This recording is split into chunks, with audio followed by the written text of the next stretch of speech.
All right, so what we ended up doing today is we did a little bit of word work with our Greek and Latin root words, but then we talked a lot about our notebook and just the importance of having our notebook.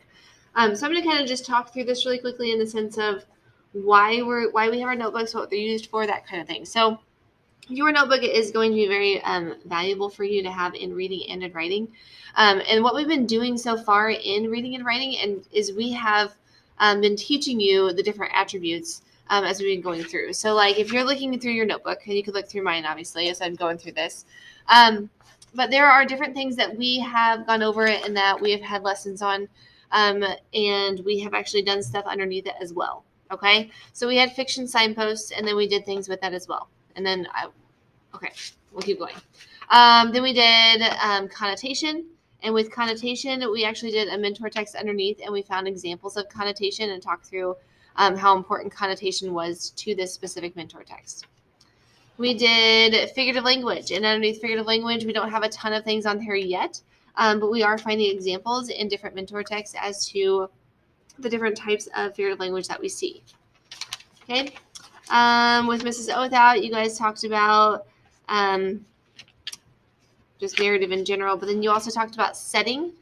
And with this setting mentor text, you also were able to talk about what setting is, and then create like your own sort of example of setting.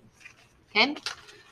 You also talked about emotion with Mrs. Oathout, and so this has the different types of emotions that you will see in a piece attached to it. There's different mentor texts, so you can see that. And then you also had your example on including emotion in a piece that you guys were writing. You also have leads. This has powerful leads from a book. Gives you examples of different books that you have in here. It has just different leads that you can use. Then on the back behind that, you have what is a lead, what do you notice, things that you notice about leads, and that kind of thing. Okay, so you're learning about what leads are and how to include those. Then in reading, we did character notes, and after the character notes, we did a mentor text, and it was all about character in the sense that we were able to find different characters and be able to describe them based on the notes that we took. Okay. Then we did the plot chart, which is this thing right here, and underneath that, we have our different mentor texts that we use, because mentor text can also be just a book in general, in the sense that we have Tough Cookie and we have Mother Bruce. I'm going to show you those really quickly just to kind of refresh your memory. So this is Tough Cookie, and then this is Mother Bruce. So we read those, and those were also mentor texts. And what we ended up doing with that after we learned what the plot chart was is we broke apart those stories and put in the different exposition, conflict, rising action, resolution, falling action, and resolution to story. Okay, so we were able to use that skill with the mentor text, which is those children's books. Okay, then we also have conflict. And after we took different examples of different types of conflict, we again had mentor text underneath that was all about conflict. And we talked through what types of conflicts we saw in those different pieces based off the notes that we took on our conflict notes sheet. Okay. Then after that, we have theme, which we don't have a mentor text with, but we did use different mentor texts in the sense of our children's books that we've been looking at. But those are all mentor texts. Mentor text is something that we as readers and writers can look towards. It's like an example or like a guide as to how we can become those writers, or what writers use in order to make their story the way they made their story, being those attributes, okay, that was just mentioned here. Other mentor texts are going to be after page 70. So all these back here that we ended up doing, Dear Basketball is a mentor text. On Turning 10 is a mentor text. We have these ones that are also mentor texts. It's about format. And we also have this is a mentor text as an idea list to get things from. But even the things that we do in tutorial for like our Friday articles, those are also mentor texts. So just know that like any text that we give you is considered a mentor text in the sense of if we're looking at it to get an example or a way to do something, and we're using it as a guide to kind of help us as readers and writers, it is a mentor text. Okay. And so everything that we have taught you up until now has been attributes, the different standards that we're teaching you. And so in order for us to teach those standards and those different attributes to you, we have used those mentor texts to help guide you in that. Okay? So just keep that in mind. And like, we're going to make you go back to your notebook. Like your notebook, we're not just doing a lesson and then just being done with it and never looking back at it again. The whole reason and why we're even putting things in here the way we are in your notebook is for you to be able to go back and be able to go, oh yeah, that's what setting is. That's what I need to make sure that I include specific things in the setting because it's very important to a narrative at this point. Okay. So just know that your notebook is very important to go into. Today, what we ended up doing in class is we went back to the stories that we have been reading in your small groups that you had. So you may have read this one, The Rabbit Listened. Maybe you read the book Perfect. Maybe you read You Can't Move a Hippo. Maybe you read Peanut Butter and Cupcake, or A Little Bit Brave, or The Very Cranky Bear. I'm not sure which one you specifically read, but what we ended up doing today, because hopefully you know which one you read, but what we ended up doing today is we went through as groups again, and we focused on finding different examples of fiction signposts. And what we did with that is, as a group, the kids went in and they found, hey, there's an aha moment. And when they got to that aha moment, they stopped, just like it says here, and they asked this question as a group and had that conversation. Because the whole goal is for you to get back into your notebook and use this notebook as a resource, because we're going to ask you to do that throughout the entire year, is to go back to your notebook.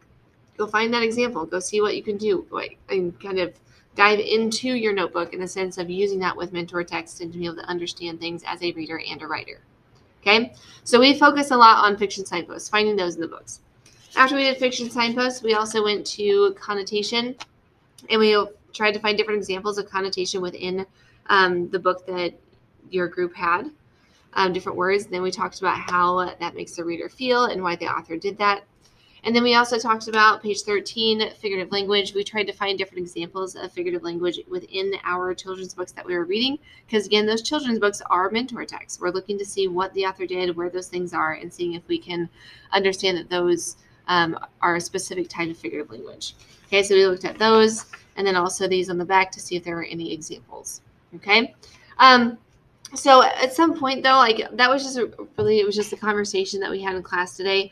So if you were not here and you did not get that instruction, it would probably be really beneficial to you to come into my Life Ed sometime and have that conversation with me, in the sense of we will get the book that you specifically read and we'll go through and have the conversation of, hey, what is the fiction signpost that you see in here? What are the figurative language pieces? Is there any connotation? Because the conversations that the kids had today, I feel like they were more so understanding how important it was to go back to their notebook and to find how the things that we're doing, like what we're doing in class, and how that is helping you as a reader and writer. Okay, so that's kind of what we did with our notebooks, is just talking about the importance of going back to your notebook, looking at the things that we did, using it as a resource, and just continually going back and trying to find different things to help support you as a reader and a writer. Okay? All right. Then after that, we kind of jumped into some word work, in the sense that we did figurative language. We did Greek and Latin roots. And so I know you don't have your notebook with you, and that's okay. But the ones that we ended up doing today are these 4. We actually did 4 in one little box. If you can't fit it in all one little box, that's fine. You can do 2 different boxes. It's not a big deal. But we ended up doing these today.